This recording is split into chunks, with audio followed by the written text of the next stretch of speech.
पागल खाना न्याजी तेरा आखिरी कदमों पे कलंदर नहीं गिरता,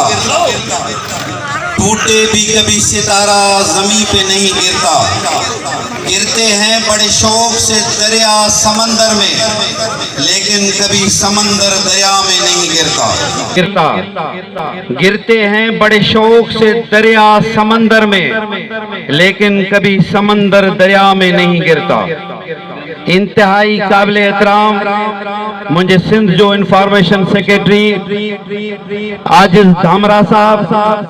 एतरा ही काबिल एहतराम मुझे डिस्ट्रिक्ट जो प्रेसिडेंट मोहतरम अली अकबर जमाली साहब,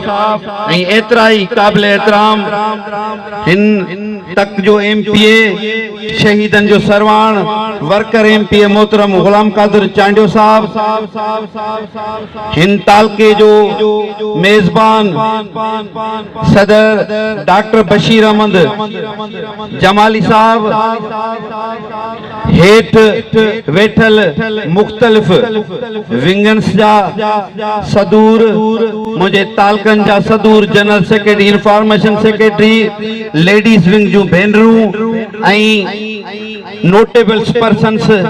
जिन शिरकत कई हितां सकरन जा रवासियो,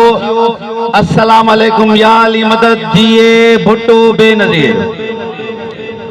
अज असां सकरंड अगूणे सिनेमा चौक हाणो के सहाफ़ी चौक ते मर्द मुजाहिद आसिफ अली ज़रदारी वो सच्चो सिपाही है, पंहिंजे शहीद जुल्फकार अली भुट्टो जे मशन प्रोग्राम ते हली रहियो आहे ऐं साबित कदम हली रहियो आहे। जन शहीद जुल्फकार अली भुट्टो जेल जे ज़ंदान में हो तो उनके पंहिंजा वकील उते वञी पहुची चयाऊं त अवां पंहिंजी हयाती जी ज़मानत जे लाइ अपील जी दरख़्वास्त लिखो। तॾहिं शहीद जुल्फकार अली भुट्टो जा उहे लफ़्ज़ अॼु किताबनि में आहिनि ऐं काफ़ी जलसन जुलूसनि में हर मुक़रर तव्हांखे ॿुधाईंदो हूंदो त भुट्टे साहब इहो चयो त आऊं हिन दुनिया में पंहिंजे ज़िंदगी जी उन डिक्टेटर जनरल जा खां ज़िंदगी जी अपील करे हिन दुनिया में ज़िंदा रहण नथो चाहियां, पर आऊं हली अॻिते तारीख़ में ज़िंदा रहण चाहियां थो। ऐं तव्हां ॾिठो त पोइ अॼु शहीद जुल्फकार अली भुट्टो जो जिस्म असां खां केतिरा साल थी विया आहिनि, जुदा थियो आहे, पर अॼु बि शहीद जुल्फकार अली भुट्टो असांजे दिलनि में, असांजी सोच में उनजो नज़रियो फ़लसफ़ो असां सां गॾु आहे। ऐं मर्द मुजाहिद आसिफ अली ज़रदारी पाकिस्तान जो नेल्सन मंडेला बि उनजो ई वर्कर ऐं पैरोकार आहे। हुन बि उन्हनि खे चयो त तव्हां या मूंखे साबित कयो या मूंखां माफ़ी घुरो,